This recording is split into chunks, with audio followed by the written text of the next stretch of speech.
अच्छा जी, हमारी discussion market risk पे हो रही थी, जिसमें हमने फॉरेन एक्सचेंज रेट रिस्क और उसके टूल्स पे बात खत्म की थी, और इंटरेस्ट रेट रिस्क क्या होता है उसको हमने स्टार्ट की थी उस पर बात। तो कल के लेक्चर से कोई क्वेश्चन?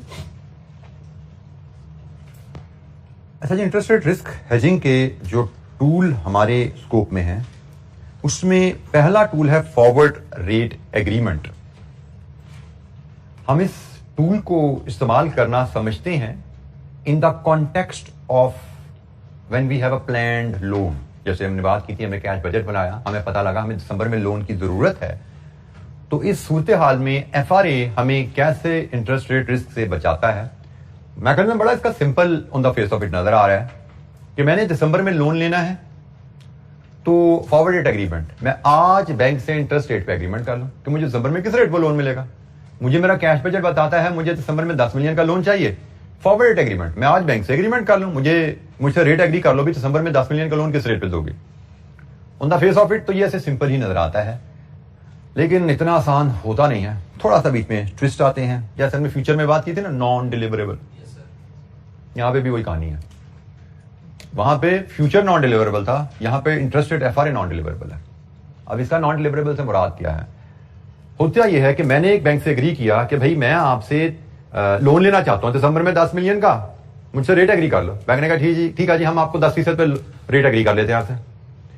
10% पे रेट एग्री हो जाता है बैंक से मेरा जब, और फिर लोन लेने का टाइम आ गया, मैं बैंक के पास गया लोन लेने, तो बैंक कहता जी हम एफआरए में लोन नहीं देते, नॉन डिलीवरेबल है हमारे एफआरए।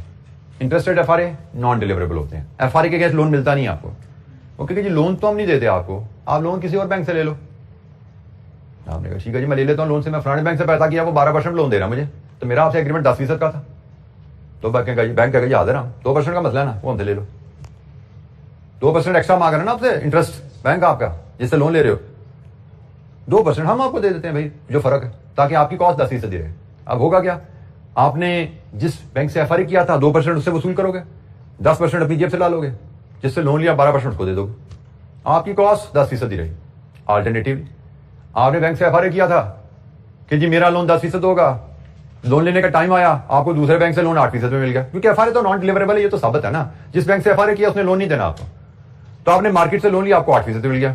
अब एफआरए बैंक कहेगा भाई आपका तो मेरा से सौदा था, आप 10% इंटरेस्ट पे करोगे, आपको 8% पे लोन मिल गया, 2% मुझे दे दो, आपकी कॉस्ट 10% हो गया। This is FRA, non deliverable FRA. FRA bank कोई और है, लेंडिंग बैंक कोई और है। जो एक्चुअल इंटरेस्ट आपको मिलेगा उसका और एफआरए के इंटरेस्ट रेट का डिफरेंस बैंक और कंपनी आपस में सेटल कर लेती है, ठीक है। दोनों चीज एक बैंक से भी हो सकती हैं, बिल्कुल। मैंने आपको लेकिन ये दोनों एग्रीमेंट लादा होते हैं, एफआरए का एग्रीमेंट लादा है, लोन का एग्रीमेंट लादा है, ठीक है। दोनों चीजें एक बैंक से भी हो सकती हैं। Just to keep thing simple, मैंने समझो बैंक की दूंगा, जैसे मैंने से बात कर दी। बट 2% सालाना होता है, interest rate are always annual. आपने 6 महीने का लोन है, 2% per annum for a period of 6 month, ठीक है, 6 महीने का जितने पीरियड का लोन है, रेट्स आर ऑलवेज एनुअल। 10% सालाना लोन होता है ना भाई, 10% इंटरेस्ट जो है सालाना होता है। और आपको अगर 8% कॉस्ट पड़नी है तो 8% सालाना कॉस्ट है। अब आपने लोन कितने अरसे का लिया है उसके हिसाब से x/12 एडजस्ट कर लेना इसको, ठीक है। अच्छा, ये बाय द वे हम जो सारे टूल पढ़े ना, ये शॉर्ट टर्म लोन्स के रिस्क को एडजस्ट करने के लिए हैं, ठीक है। कि आपने 2 महीने का, 4 महीने का, 6 महीने का लोन लेना है, short term less than a year period का लोन लेना है, उस पर आपको रिस्क है, उसको कैसे कवर किया जाए। लॉन्ग टर्म लोन्स पे जो इंटरेस्ट रेट रिस्क होता है उसकी डीलिंग फिर सीफैप 4 में होगी, ठीक है। यहां पे शॉर्ट टर्म की बात हो रही है। एफआरए के रिलेटेड कुछ टर्म मोटा मोटा मैंने बता दिया, अब हम उससे कुछ बारीकी में थोड़ा सा पढ़ लेते हैं। कुछ बेसिक जो टर्म्स हैं इसी पर आए में रहते हुए, FR is a binding agreement between a bank and a customer. It is an agreement that fixes an interest rate now for a future interest period. ठीक हो गया जी। An FRA for an interest period starting at the end of 3 months and lasting until end of 9 months is mentioned as 3V9, 3-9 और 329। ये जी बड़ा जरूरी होता है FRA का एक्सप्रेशन। अब बैंक के पास जाओ, बैंक से कोई FRA चाहिए, बैंक में ना FRA ऐसे कोटू होते हैं 2 to 5, 5.4, 5.35, 326, 5.42 and say 5.45, sorry, 3762, has ऊपर से लिए एग्जाम्पल 329 से 5.45 एंड से 5.4। एफआरए जो है ना बैंकों में ऐसे कोट होते हैं। करेंसी एफआरए में होता है 3 month forward, 6 month forward, 1 month forward. क्या आपने करेंसी खरीदनी कब है या बेचनी कब है? अगर आपने करेंसी फॉरवर्ड एग्रीमेंट करना है 1 महीने बाद खरीद फरोख्त का, तो you are interested in 1 month forward agreement. आपको कस्टमर से पैसे आने हैं 3 महीने बाद, you are interested in sell FRA, you will take 3 month FRA. 3 महीने बाद खरीदो फरोख्त होनी, काम खत्म हो जाना है। ये लोन है, ये डिपॉजिट है। यहां पे पहला पॉइंट है कि कब आपने लोन लेना है या डिपॉजिट लेना है, कितने महीने बाद। लेकिन लोन और डिपॉजिट के साथ एक और ट्रांजैक्शन भी आती है। लोन या डिपॉजिट जब लिया तो वापस भी तो करना होता है ना भाई, तो मैच्योरिटी भी आती है। इसलिए लोन एफआरए में 2 पीरियड आते हैं, 1 पीरियड नहीं आता। करेंसी एफआरए में 1 पीरियड आएगा, 3 मंथ फॉरवर्ड, खत्म हो गई। 3 महीने बाद खरीद लेना भाई, 3 महीने बाद बेच देना। लोन के एफआरए में या डिपॉजिट के एफआरए में 2 पीरियड आते हैं। आज से 2 महीने बाद आप लोन लोगे, आज से 5 महीने बाद लोन वापस करोगे। मतलब कितने महीने का लोन है? 3 महीने का। आज से 3 महीने बाद लोन लोगे, आज से 6 महीने बाद लोन वापस करोगे। कितने महीने का लोन है? 3 महीने का। आज से 3 महीने बाद लोन लोगे, आज से 9 महीने बाद वापस करोगे, मतलब 6 महीने का। सो लोन के एफआरए में 2 पीरियड्स होते हैं। एक पीरियड होता है month from today when loan और डिपॉजिट ट्रांजैक्शन विल इनिशिएट, और दूसरा पीरियड होता है month from today when loan और डिपॉजिट विल मैच्योर। और इन दोनों का डिफरेंस है ड्यूरेशन ऑफ द लोन और डिपॉजिट। 2 रेट्स होंगे जस्ट लाइक बाइंग सेलिंग। एक लोन होता है, एक रेट होता है लोन का एफआरए। हाई रेट है तो लोन के एफआरए का एप्लीकेबल है, लो रेट है तो डिपॉजिट के एफआरए पे एप्लीकेबल है। क्योंकि आपको तो फॉरवर्ड रेट दोनों पे रिस्क है ना। आपने 2 महीने बाद डिपॉजिट करवाना है तो भी रिस्क है, आपने 2 महीने बाद लोन लेना है तो भी रिस्क है। तो एफआरए का पीरियड आपने सिलेक्ट करना है, एफआरए का रेट सिलेक्ट करना है अपनी नेचर ऑफ ट्रांजैक्शन के मुताबिक, and you enter into FRA. FRA में जो रेट्स दिए जाते हैं ना, बेसिकली ये बेस रेट होते हैं काइबोर, जिसको कराची इंटरबैंक ऑफर रेट कहते हैं। ये बेस रेट होते हैं। नॉर्मली बैंक्स जो आपको इंटरेस्ट रेट देते हैं वो इस बेस रेट से लिंक करके लोन ऑफर कर रहे होते हैं। ठीक है, तो हमने कहा कि आपका बेस रेट यहां पे लॉक हो रहा है। जैसे अगर आपको लोन मिलता है काइबोर +2 पे, अगर लोन मिलता है आपको काइबोर +2 पे, फॉर एग्जांपल आप दिसंबर में जाओगे, उसके जो काइबोर चल रहा होगा +2 करके आपको बैंक लोन दे देगा। 2% बाद बैंक अपना मार्जिन एक तरह का ऐड करता है। मसला 2% का नहीं होता, 2% तो बैंक का फिक्स होता है। मसला होता है काइबोर कहां जाएगा दिसंबर में। तो ये बेसिकली हम जब बात कर रहे हैं ना 5.4, ये काइबोर की बात हो रही है। हमारा काइबोर लॉक हो रहा है। हमें लोन 5.4 पे नहीं मिल जाएगा, हमारा काइबोर 5.4 लॉक हो गया। ठीक है, तो उस वक्त जो एक्चुअल काइबोर होगा उससे डिफरेंस लेके हम लेन देन कर लेंगे बैंक के साथ। एग्जाम्पल भी देखेंगे इसकी हम कुछ। अच्छा जी, एफआरए में कुछ टर्म्स यूज की जाती हैं। अगर आपने लोन को हेज करना है तो आप कहते हैं जी एफआरए बाय कर लो। अगर आपने डिपॉजिट को हेज करना है तो कहा जाता है एफआरए सेल करो। ये टर्म्स हैं। मैं अगेन ये टर्म्स हम C-4 में डिस्कस नहीं करते क्योंकि वहां पे मैटर नहीं करता। आपको जितनी बात यहां बता देनी यहीं पे काम होता है। भाई लोन का है तो इस पे एग्रीमेंट कर लेना, डिपॉजिट का इस पे कर लेना। लेकिन क्योंकि अब आपके MCQs हैं तो इसलिए हमें बातें कुछ ऐसी करनी पड़ती हैं जो अदरवाइज इनकी जरूरत नहीं पड़ती। ठीक है, तो अब हम कह रहे हैं कि अब हम क्या कह रहे हैं कि अगर हमने लोन लेना है 2 महीने बाद of period of 3 month loan लेना है तो we will sell FRA at 5.4। अगर हमने 2 महीने बाद 3 महीने का डिपॉजिट रखना है we will buy FRA at 5.35।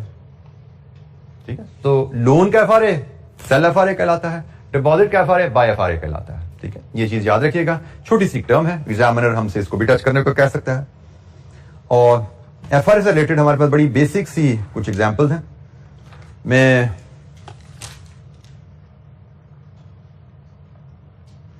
Example को हम यहीं से ही बुक से ही गो थ्रू करते हैं जी। पहले पेज 230 पे है, एक छोटा सा केस है, बेसिकली उसी को बिल्ड किया गया है। पेज 230 की टॉप से शुरू हो रहा है, एक छोटे से केस को लेकर बिल्ड किया गया है। Suppose that a company knows that it will need to borrow 5 million in 3 months time for a period of 6 months। Budget बनाया, बजट में पता लग गया आपको शॉर्टेज आने वाली है।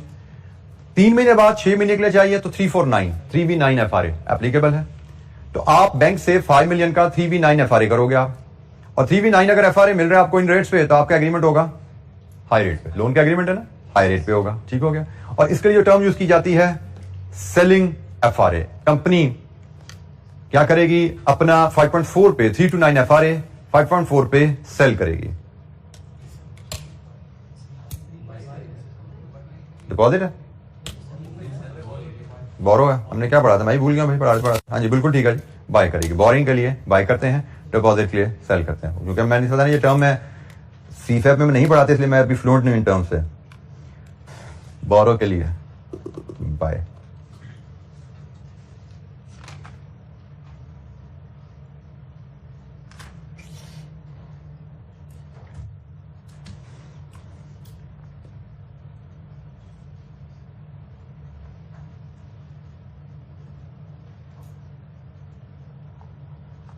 ठीक है जी, हमने एफआरए बाय किया, हमने एफआरए एग्रीमेंट बाय किया 3v9 5.4 पे, हमारा रेट लॉक हो गया।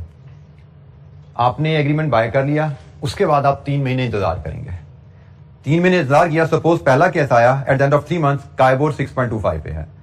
आपका एग्रीमेंट था कि आपको 5.4 काइबोर पे लोन मिलेगा। एक्चुअल काइबोर जब लोन लेने का टाइम आया 6.25 है, इसका मतलब हमें लोन 6.25 पे मिलना है। तो हमने जैसे बात की थी, मेरा जो आर्गुमेंट होगा लेंडिंग एफआरए बैंक के साथ कि भाई मुझे 5.4 पे लोन मिलना चाहिए था, मुझे 6.25 का लोन मिल रहा है, मुझे एक्स्ट्रा कॉस्ट पड़ी है।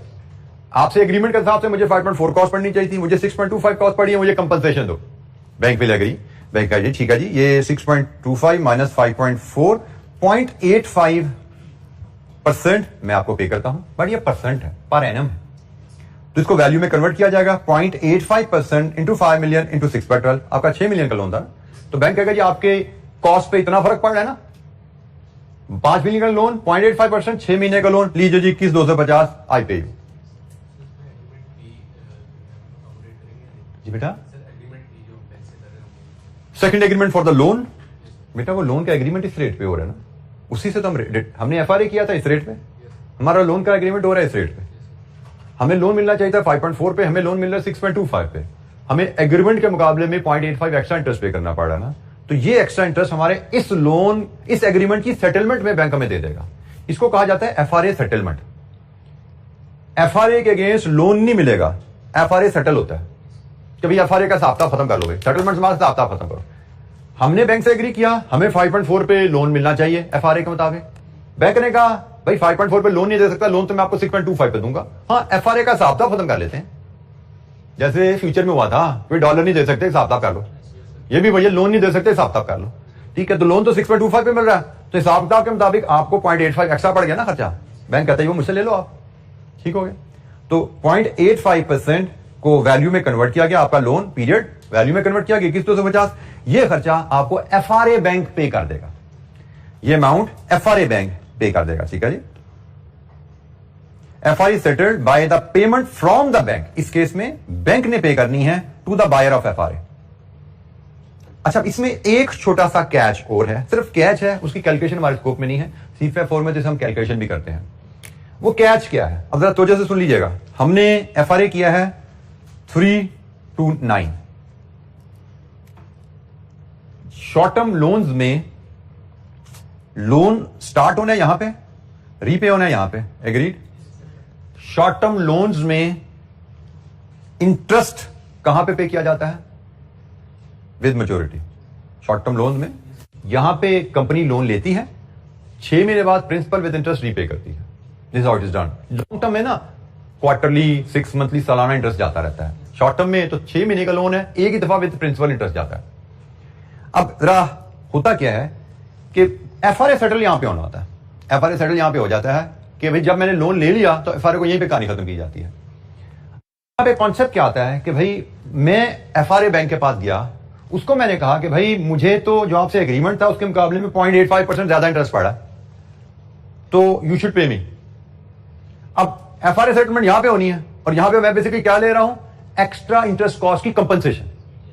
एक्स्ट्रा इंटरेस्ट कॉस्ट की कंपनसेशन ले रहा हूं ना बैंक से। मैं एफआरए बैंक से कह रहा हूं भाई मुझे एक्स्ट्रा इंटरेस्ट पड़ना है, तो उसकी कंपनसेशन आप मुझे पे करें 0.85%।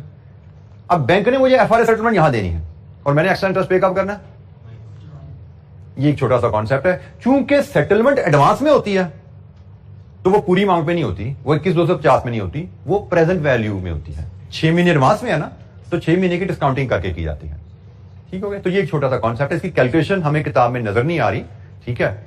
तो लेकिन कैलकुलेशन में कोई चैलेंज है भी नहीं, मैं आपसे अगर शेयर कर लूं। हमें 6 महीने के लिए डिस्काउंट करना है, और किस रेट पे डिस्काउंट करना है? जिस रेट पे आप लोन ले रहे हो। मैं इसकी वैल्यू अगर कैलकुलेट करके आपको दिखा दूं तो it will be 21,250 into 1/1 plus R. R साल का है 6.25, तो हमने तो 6 महीने का डिस्काउंट करना है ना, 0.0625/2। 1/1 प्लस आर यही होता है डिस्काउंट फैक्टर। तो 1 प्लस आर अगर साल का फैक्टर लोगे तो साल की डिस्काउंटिंग, हमने तो 6 महीने की डिस्काउंटिंग करनी है, तो इसको बटा 2 कर लो, 6 महीने का रेट बन गया। तो अमाउंट एफआरए सेटलमेंट की हम ये कैलकुलेट करते हैं, लेकिन पीवी ऑफ एफआरए सेटलमेंट हम ऐसे बना सकते हैं। ये जुमला यहां पे यही लिखा हुआ है, actual payment will be less, क्योंकि FRA is settled immediately at the beginning of the notional interest period and not at the end of the period. Actual interest end पे जाना होता है, एफआरए सेटलमेंट शुरू में होती है, इसलिए वो पीवी में की जाती है, रिड्यूस्ड अमाउंट की जाती है। कैलकुलेशन आपके लिए मैंने लिखती है, बहुत ही आसान कैलकुलेशन है, इसे मैंने आपके सामने शेयर कर दी। आल्दो हम यहां पे सवाल देखते हैं तो यहां पे कैलकुलेशन ये वाली पीवी की कैलकुलेशन नजर नहीं आती, बट हम पीवी के कॉन्सेप्ट से भी फेमिलियर है। मुझे लगा कि इसमें भी कुछ चैलेंज नहीं है। इन केस एग्जामिनर डाल देता है कैलकुलेशन, यू शुड नो, क्योंकि उसने डिस्क्रिप्शन तो सारी लिख दी इस कैलकुलेशन की, सिर्फ कैलकुलेशन दिखाई नहीं थी, तो जो उसने डिस्क्रिप्शन लिखी है उसके मुताबिक मैंने एक छोटी सी कैलकुलेशन भी आपको दे दी। ये है एफआरए सेटलमेंट।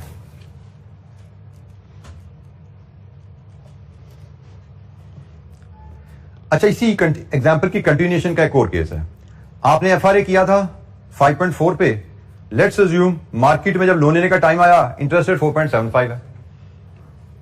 एफआरए के तहत आपको 5.4 पे लोन मिलना था, एक्चुअली आपको 4.75 पे मिल गया। इसका मतलब अब आपको बैंक को पे करना है। कितना पे करना है?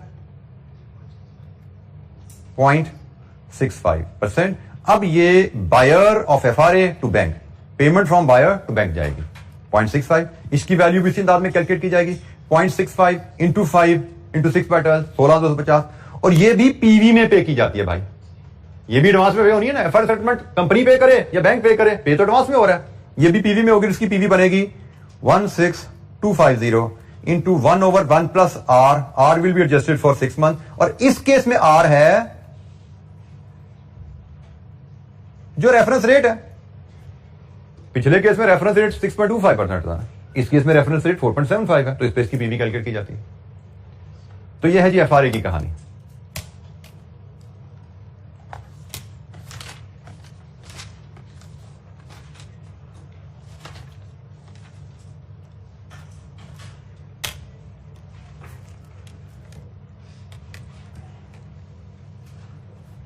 अच्छा जी, एफआरए के लिए एक मैं आपसे क्वेश्चन 1 है हमारे पास, ये आई कैप क्वेश्चन बैंक का क्वेश्चन है, इसको हम डिस्कस करते हैं, जिसको मैं थोड़ा सा मॉडिफाई करके डिस्कस कर लेता हूँ ताकि आपका सिनेरियो थोड़ा एक और भी डिस्कस हो जाए, क्योंकि हमने लोन का केस तो डिस्कस कर लिया।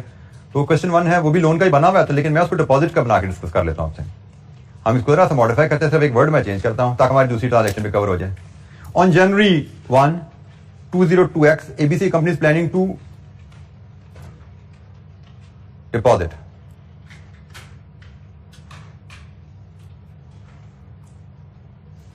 Deposit 30 million for a period of 6 months starting in April, फरवरी, मार्च, अप्रैल, 3 महीने बाद 6 महीने का 3 to 6 डिपॉजिट है, 5.47 विल अप्लाई। ठीक हो गया जी। What should ABC do to lock the interest rate today? Deposit पे इंटरेस्ट रेट लॉक करने के लिए, डिपॉजिट के लिए एफआरए कौन सा करते हैं हम? सेल। तो उसने पूछा जी एबीसी को आज क्या करना चाहिए। हम क्वेश्चन नंबर 1 को अगर सॉल्व करें तो हम कहेंगे क्वेश्चन नंबर 1 के मुताबिक पार्ट ए में ABC should sell interest rate FRA at 5.47। Deposit का FRA है ना, 5.47 पे सेल होगा, लो रेट पे सेल होगा। ठीक है जी। उसे क्या करना चाहिए, हमने कहा ये हो गया। फिर पार्ट बी में कहता है calculate the future value of settlement, मतलब प्रेजेंट वैल्यू नहीं कैलकुलेट करनी, future value of settlement of the FRA on 1 अप्रैल। 1 अप्रैल को क्या होगा? Part B 1। पार्ट बी 1 में देखो हमने एफआरए किया हुआ है 5.47 पे इनकम वसूल करने का। इनकम क्या एफआरए है ना, हमें मार्केट में इनकम मिल रही है 6.25 है, हमें ज्यादा इनकम मिल रही है, तो ABC will pay FRA settlement. कितनी एफआरए सेटलमेंट पे करेगी? 6.25% माइनस 5.47%, कितनी जी? 0.78% पे होगी। ये पे होगी ₹30 million पे, और ये पे होगी 6/12। तो बताइए कितनी एफर्ट सेटलमेंट पे करेगी? ABC विल पे कितनी जी?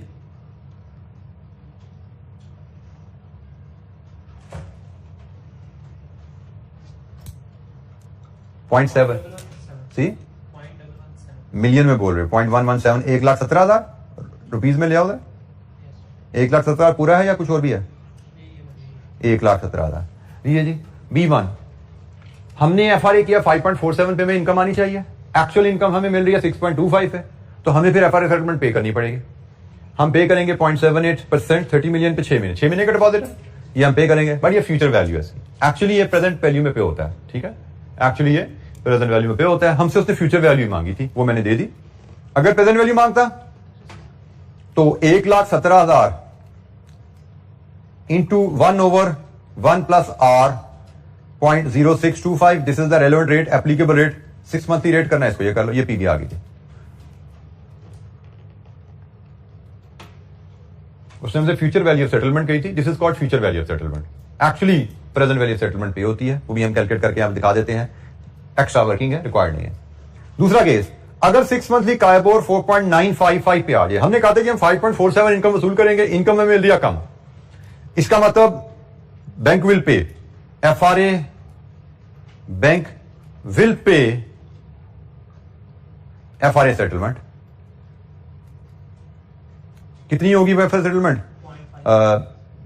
5.47 माइनस 4.955%, 0.515%, और ये पे होनी है 30 मिलियन पे ही, और ये पे होनी है फॉर अ पीरियड ऑफ 6/12। कितनी वैल्यू?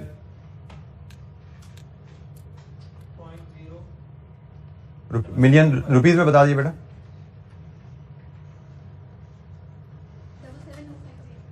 77250, ये है जी हमारी फ्यूचर वैल्यू ऑफ सेटलमेंट।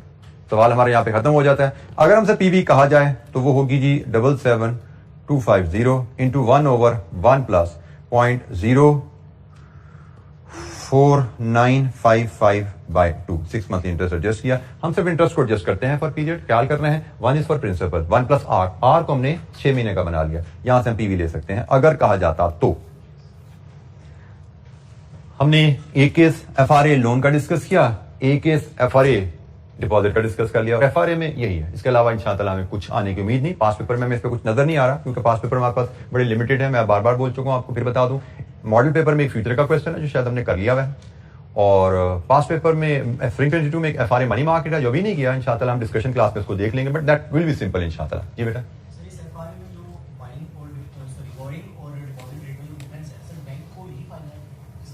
जी बेटा, FRA में बैंक हमेशा कैलकुलेटेड प्रॉफिट में आता है, बैंक कभी रिस्क नहीं ले रहा होता। बैंक जहां पे आपसे FRA फॉर डिपॉजिट कर रहा है, किसी से FRA फॉर लोन कर रहा होता है, बैंक अपना बीच में मार्जिन लॉक कर रहा होता है। जिस तरह फॉरेन करेंसी बैंक सेलिंग में बैंक ने मार्जिन लॉक किया हुआ है, ठीक है, यहां पे भी बैंक का मार्जिन लॉक है। बैंक रिस्क नहीं ले रहा, आपको लोन कमिट कर दे और खुद बैठा रहे, दुआएं मांगता है जी इंटरेस्ट रेट ना बढ़ जाए, इंटरेस्ट रेट ना बढ़ जाए, ऐसा नहीं होता। बैंक आपसे एक एग्रीमेंट करता है, साथ ही बैक टू बैक दूसरा एग्रीमेंट किसी और पार्टी से कर रहा होता है, और फिर वो सुकून की नींद से होता है। Bank they don't take risk, bank risk averse होते हैं, वो रिस्क नहीं लेते। जी, एनी क्वेश्चन? अच्छा जी, इंटरेस्ट रेट FRA के बाद next tool interest rate futures.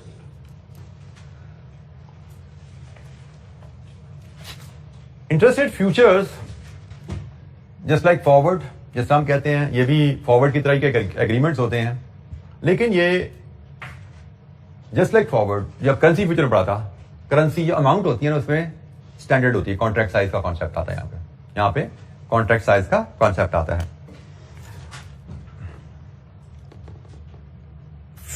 Future के थ्रू आपने अगर लोन को हेज करना है तो आप सेल इंटरेस्ट रेट फ्यूचर से हेज बनाते हो, अगर आपने डिपॉजिट को हेज करना है तो आप बाय इंटरेस्ट रेट फ्यूचर से हेज बनाते हो।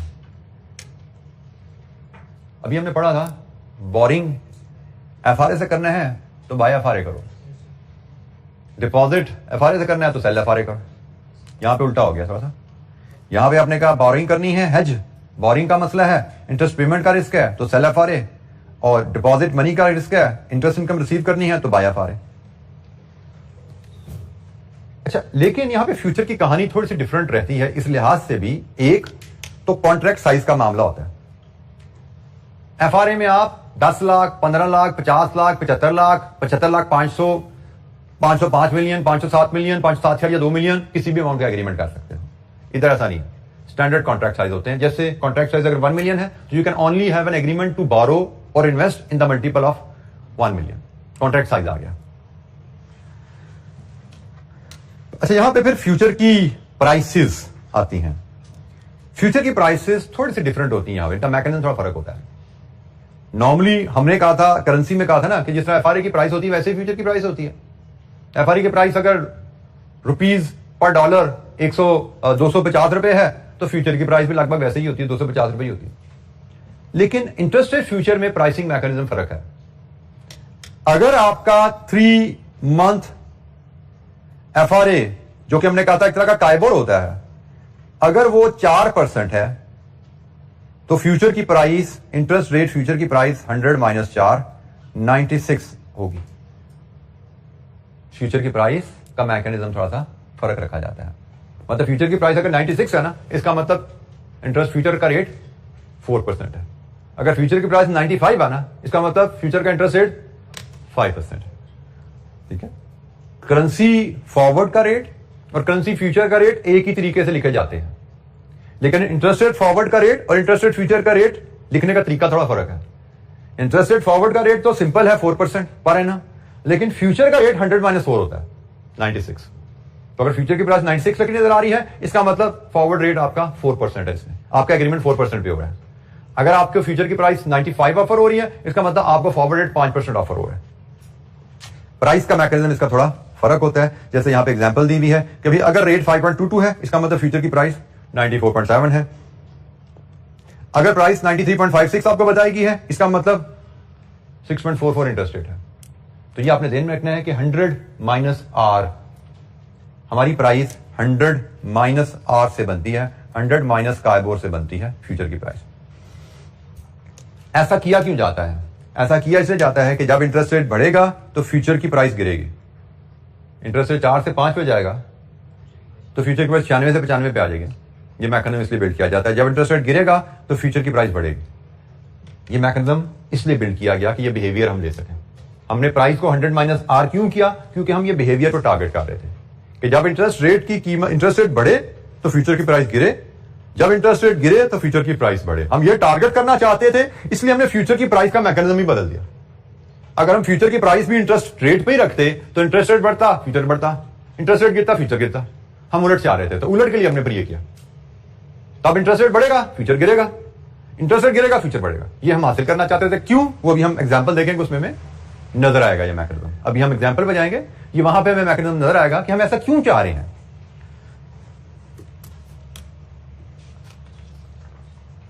अच्छा, फ्यूचर में करेंसी में हमने पढ़ा था एफआरए डिलीवरेबल है और फ्यूचर नॉन डिलीवरेबल है। तो इंटरेस्ट रेट में तो एफआरए नॉन डिलीवरेबल हो गया था, तो फ्यूचर तो उसका ही बाप होता है ना। ये तो नॉन डिलीवरेबल ही रहेगा भाई, इसमें तो डिलीवरेबल नहीं हो जाए। ठीक है, ये नॉन डिलीवरेबल रहेगा। ये भी तो करेंसी में भी नॉन डिलीवरेबल था, तो यहां तो पक्का नॉन डिलीवरेबल है, जहां पे एफआरए भी नॉन डिलीवरेबल होता है। अच्छा, अब ये काम कैसे करता है?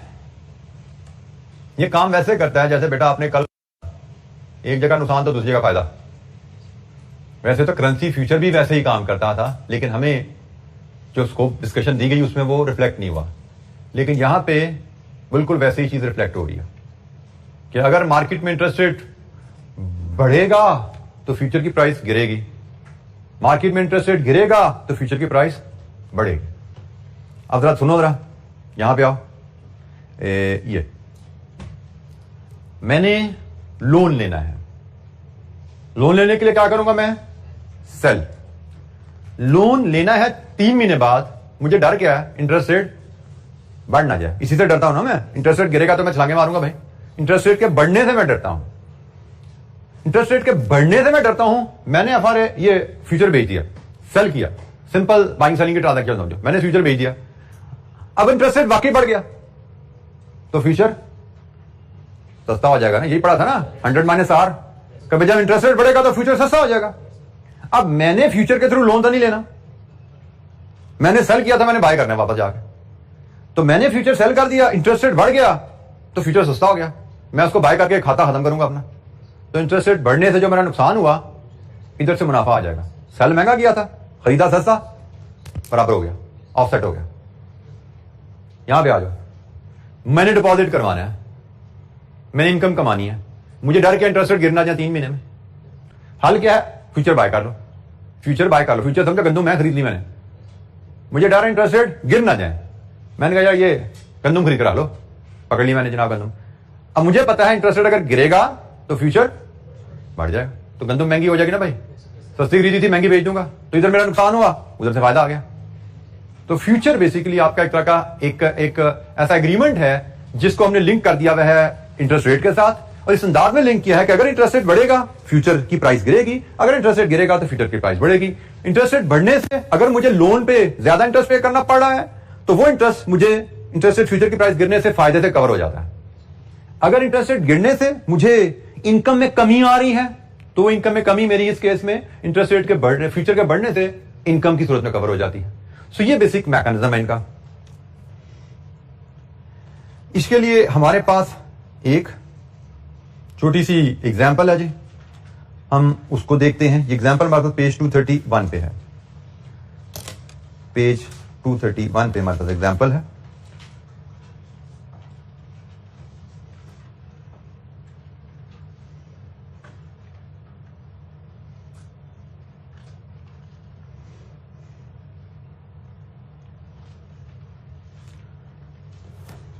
अच्छा, इसको यहीं से हम अगर फॉलो करें, company will need to borrow 8 million rupees, ये यूरो, ये टाइपो थोड़ा सा आ रहा है इस पे काफी ज्यादा, इसको मैं ठीक करता जाऊंगा जैसे आप नोट करते जाएगा।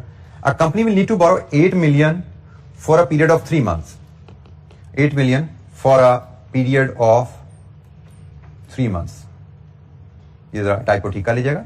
From the end of May, it is not January, May end पे हमें 3 महीने के लोन लेना है, जून जुलाई अगस्त 3 महीने के लिए लोन लेने हैं, आज जनवरी है। Company is concern about the risk of a rise in the KIBOR, KIBOR में इजाफे से डर लग रहा है इसको, जो कि आपका बेस इंटरेस्ट रेट होता है, हमें पता है हमारी लोन को लिंक किया जाता है काइबोर से, लोन के इंटरेस्ट रेट को। And it wishes to hedge its position with futures, future से हेज करने की बात हो रही है, इस रिस्क को फ्यूचर से हेज करने की बात हो रही है।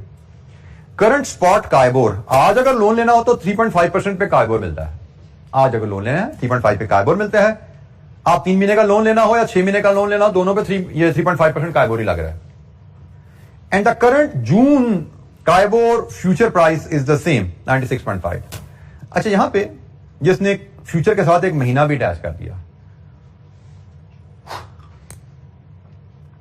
Without getting into any discussion, एक मंथ अटैच कर दिया।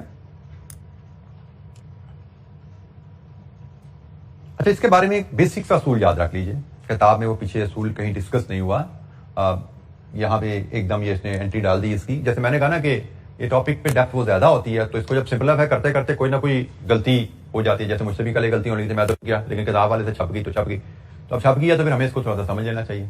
बड़ी आसान सी बात है। मार्केट में ना फ्यूचर कई तरह के मिलते हैं, जून जुलाई अगस्त, कई तरह के फ्यूचर कॉन्ट्रैक्ट अवेलेबल है। जैसे एफआरए नहीं होता 1 मंथ 3 मंथ 5 मंथ 6 मंथ, आपको जो चाहिए ले लो, फ्यूचर भी इस तरह के ही मिलते हैं। 3 मंथ, उसमें जून डेट होती है, जून का फ्यूचर, जुलाई का फ्यूचर, सितंबर का फ्यूचर, दिसंबर का फ्यूचर, आपने कौन सा लेना है। एफआरए में तो हम क्लियर थे, अभी 3 महीने बाद पैसे आने हैं, 3 मंथ एफआरए ले लो, 6 महीने बाद पेमेंट करनी है, 6 मंथ एफआरए ले लो। यहां पे असूल भी बड़ा आसान है, कोई मुश्किल नहीं है। वहां पे होता था ना, आपने करेंसी खरीदनी कब है, जब खरीदनी है उसका पीरियड का एफआरए ले लो, करेंसी बेचनी कब है, जब बेचनी है आपका एफआरए ले लो। यहां पे क्या है, आपने लोन लेना कब है, कब लोन लेना है, मई में। तो जिस तारीख को लोन लेना है, जिस तारीख को इन्वेस्टमेंट करनी है, उसके फौरन अगला एफआरए ले लो, तो वो बनता है। यहां पे तो उसने दिया ही जून हुआ है ना, इसलिए हम जून ले रहे। हो सकता है वो जून जुलाई 2 दे देता कि जी जून का 96.5 पे है, जुलाई का 96.4 पे है, हो सकता है वो 2 दे देता।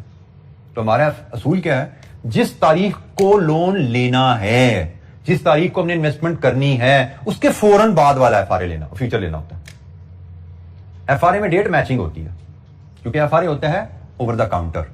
एफआरए बैंक के पास जाके ओवर द काउंटर उनसे रेट, पीरियड भी एग्री करते हो, डेट भी एग्री करते हो, रेट भी एग्री करते हो। फ्यूचर ओवर द काउंटर नहीं है, फ्यूचर एक्सचेंजेस में ट्रेड होता है, इसलिए इसमें आप एक्सचेंज से जाकर डेट एग्री नहीं कर सकते, मुझे किस डेट का एग्रीमेंट दोगे। वहां पे दुकान में सजी हुई है, भाई ये जून का एग्रीमेंट भी है, जुलाई का भी है, देख लो कौन सा लेना है। आपका असूल क्या रहेगा, भाई मुझे किस दिन ट्रांजैक्शन मेरी सेटल होनी है। लोन में आपका रिस्क तब तक ही है ना जब तक आपने लोन लिया नहीं। जिस दिन लोन ले लिया रिस्क खत्म हो गया। आपका रिस्क तब तक है जब तक आपने इन्वेस्टमेंट की नहीं। जब इन्वेस्टमेंट कर दी, मई में आके इन्वेस्टमेंट कर दी या मई में आके लोन ले लिया, रिस्क खत्म हो गया। तो आपका जिस तारीख को रिस्क खत्म होना है उससे अगली डेट का एग्रीमेंट करते हो, उससे फौरन अगली डेट का एग्रीमेंट। तो यहां पे तो एक ही एग्रीमेंट है जून का, हम वही कर रहे हैं। तो आपको बताने से जरूरी पड़ गया कि हो सकता है आपको एग्जामिनर 2 दे दे कि भाई आपने मई को लोन लेना है, तो बताइए जून या जुलाई में से कौन सा एग्रीमेंट आपके लिए सुटेबल है। ये छोटा सा एमसीक्यू बन गया। ठीक है, मई में आपने लोन लेना है, उसको हेज करने के लिए क्या आप जून का इंटरेस्ट रेट फ्यूचर इस्तेमाल करोगे या जुलाई का इंटरेस्ट रेट फ्यूचर इस्तेमाल करोगे।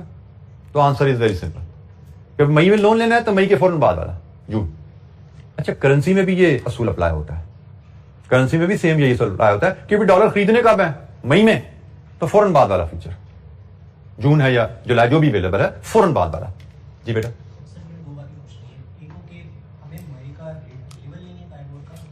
मई का तो काइबोर अवेलेबल है ना बेटा, उसने लिखा है स्पॉट काइबोर इज 3.5।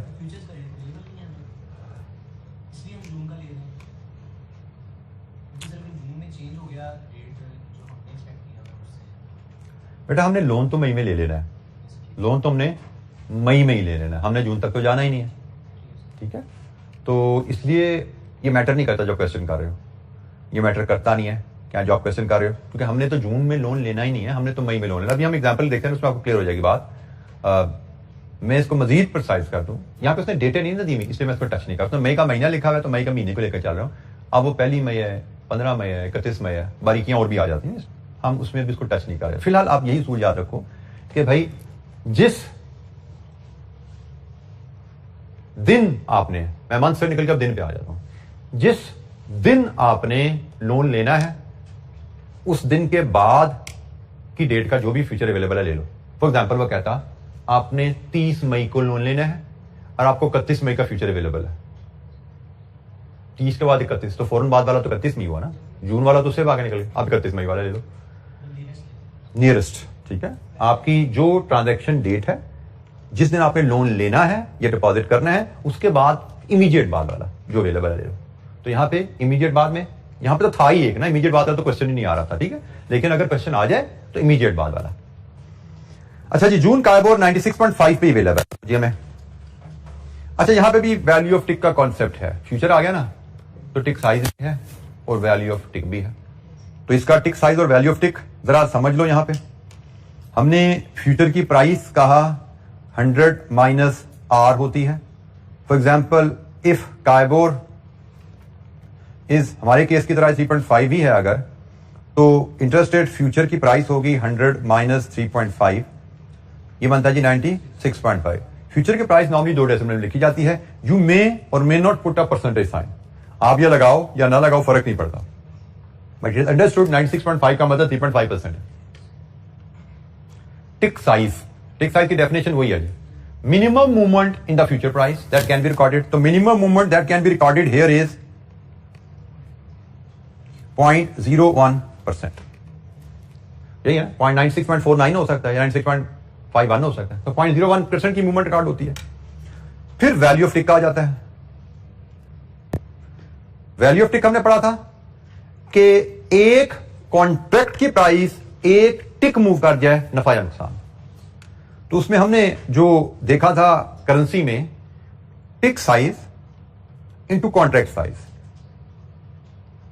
यहां पे तो चाहिए, करेंसी में तो यही पढ़ा था ना, टिक साइज इनटू कॉन्ट्रैक्ट साइज। अगर याद हो तो हमने वहां पे पढ़ा था जी ₹0.0001 और $1,25,000 कॉन्ट्रैक्ट साइज, हमने टिक वैल्यू निकाली थी 12.5, ऐसे था। तो बेसिक कॉन्सेप्ट तो यहां पे भी वही लगा, बट फर्क यहां पे क्या आ जाता है कि भाई ये तो परसेंटेज पर आना है, परसेंटेज है ना ये, तो इधर तो मेच्योरिटी पीरियड का भी कॉन्सेप्ट आ जाता है। करेंसी में तो बाइंग सेलिंग में ऐसा नहीं होता। अच्छा, फ्यूचर में आपने कॉन्सेप्ट याद रखना है कि फ्यूचर के इंटरेस्ट रेट्स जो होते हैं वो स्टैंडर्ड 3/12 पीरियड पे अप्लाई होते हैं। फ्यूचर के इंटरेस्ट रेट स्टैंडर्ड 3/12 पीरियड के लिए अप्लीकेबल होते हैं। तो यहां से वैल्यू ऑफ टिक निकाल सकते हो, क्या आ रही है 25। तो टिक साइज का कॉन्सेप्ट वही है, वैल्यू ऑफ टिक का कॉन्सेप्ट भी वही है with additional involvement of maturity. Future में जब भी आप इंटरेस्ट रेट की बात करेंगे there will be a concept of maturity, और मेच्योरिटी की बात जब भी करेंगे तो स्टैंडर्ड मेच्योरिटी है फ्यूचर कॉन्ट्रैक्ट की 3/12। ये ग्लोबल एक स्टैंडर्ड है, फ्यूचर कॉन्ट्रैक्ट की मेच्योरिटी 3/12 ही होती है। अच्छा, अब हम टिक साइज और टिक वैल्यू को डिस्कस करने के बाद दोबारा क्वेश्चन पे अगर आए, सपोज इन मई जब लोन लेने का वक्त आया 8 million, 3 month and 6 month spot काइबर is 4.25। Spot काइबर मतलब लोन लेने का वक्त आया तो लोन तो 4.25 पे मिलेगा ना हमें। And the June future price is the same, वो भी सेम है 100 माइनस आर 95.75। अब फ्यूचर प्राइस सेम से मुराद 100 माइनस 4.25 है, इंटरेस्ट रेट 4.25 है और जून फ्यूचर की प्राइस 95.75 है। अच्छा, ये हमने हेज किया कैसे था, हमने ये हेज बनाया कैसे था, हमने कब था हमारी transaction, company needs to borrow, हमें आज की तारीख नहीं बताएगी। हेज बनाने के लिए, लोन का हेज बनाने के लिए, बोरो के लिए हम सेल इंटरेस्ट रेट फ्यूचर किए थे हमने, और हमने 8 मिलियन को हेज करना है, 1 मिलियन का कॉन्ट्रैक्ट साइज है तो हमने 8 काइबर फ्यूचर कॉन्ट्रैक्ट सेल करने थे। Exposure in the risk, company should sell 8 KIBOR future of June. कैसे निकाले 8? Amount to be borrowed over contract size. ठीक है। अब हुआ क्या, हमने जब हेज पोजीशन ओपन की थी हमने सेल किए थे कॉन्ट्रैक्ट 96.5 पे, यही बताइए ना मैं डेट कि जी स्पॉट रेट 93.5 था और फ्यूचर की प्राइस भी उस वक्त जब हमने लिया था, जब हमने लोन हेज किया था 96.5 थी, तो हमने 96.5 पे सेल किया।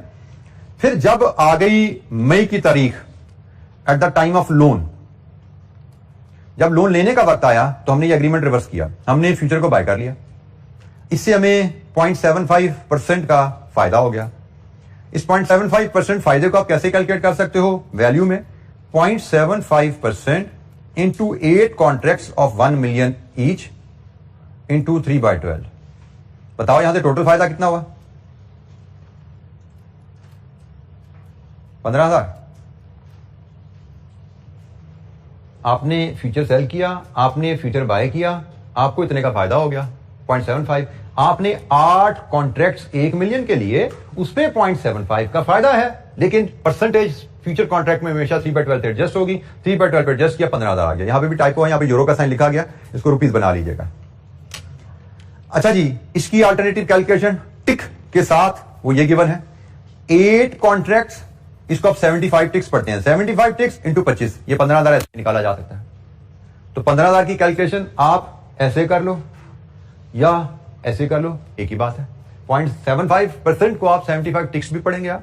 75 टिक्स है, एक टिक 25 रुपए का है और 8 कॉन्ट्रैक्ट्स पे 75 टिक्स इंटू 25, 15,000 पे। दोनों तरह से कैलकुलेशन होती है।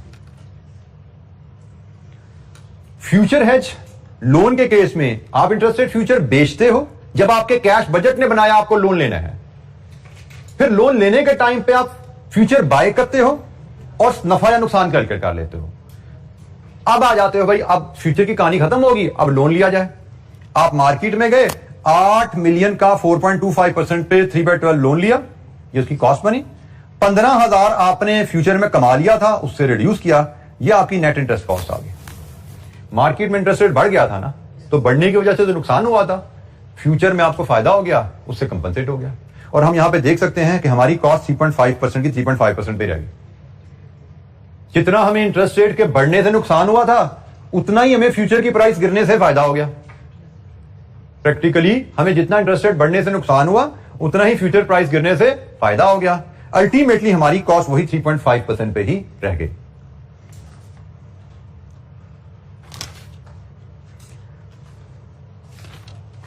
जी, एनी क्वेश्चन, कोई सवाल? अच्छा जी, फ्यूचर पे हमारे पास क्वेश्चन बैंक में भी एक सवाल है, हम उस सवाल को भी देखेंगे और इंटरेस्ट रेट ऑप्शन जो आखिरी टूल है हमारा इंटरेस्ट रेट मैनेजमेंट पर, उससे बात करेंगे। उसके अलावा हमारी कोई बहुत ज्यादा डिस्कशन आगे नहीं रह जाती, मतलब कमोडिटी फ्यूचर भी है लेकिन बड़ी थोड़ी सी डिस्कशन है। तो कल जैसे हमने डिसाइड किया था, will have an extra class, और इंशाल्लाह कल वो थोड़ा टाइम हमें 1.5 घंटा लगाना पड़े, 2 घंटा लगाना पड़ेगा, आराम से हम चलते चलते उसको इंशाल्लाह हम क्लोज कर लेंगे।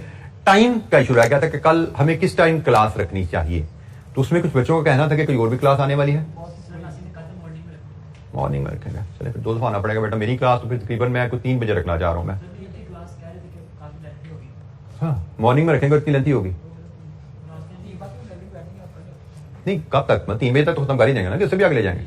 मैं इसलिए 3 बजे तक रखना चाह रहा हूँ कि हम 3 बजे कल मिलेंगे, और मैक्सिमम मुझे लगता है कि 5 से आगे नहीं हम जाएंगे, 4:30 से 5 तक हम इंशाअल्लाह क्लास को वाइंड अप कर लेंगे। एंड होपफुली चीज़ों को हम जिस तरह आहिस्ता आहिस्ता चलते जा रहे हैं इसी तरह हम इसको लेके खत्म कर लेंगे। क्वेश्चन होंगे कोशिश कीजिएगा आज का दिन और कल का भी दिन मिलेगा आपको, थोड़ा टाइम लगा के जितना एरिया हमने पढ़ा है उसको जरा एक बार रिवाइज करके आइएगा, ताकि कोई क्वेश्चन आपके यहाँ पढ़ के नोट से पढ़ के आएगा, जो इलस्ट्रेशन की है वही दोबारा समझ के कीजिएगा, ताकि जो क्वेश्चन आपके जो एम्बिग्युइटी निकाल लीजिएगा। क्योंकि करेंसी रिस्क जैसे मैंने कहा बिल्कुल ही फारसी जबान है आप लोगों के लिए, तो इसमें अभी साथ के साथ सीख लोगे ना तो अभी समझो एग्जाम लेवल तैयार हो जाएगा आपका, क्योंकि आपने इसमें बहुत ज्यादा प्रैक्टिस नहीं करनी। प्रैक्टिस आपकी नहीं एग्जाम्पल क्वेश्चन तक रहेगी, मैक्सिमम इसके अलावा 1-2 सवाल मिल जाएंगे और छोटे छोटे से ये 4-4 लाइन हो गए और कुछ नहीं है। तो अभी साथ पढ़ लोगे तो समझो अभी साथ के साथ ही आपकी कल नहीं तो परसों तक एग्जाम लेवल प्रिपरेशन इस एरिया की हो जाएगी।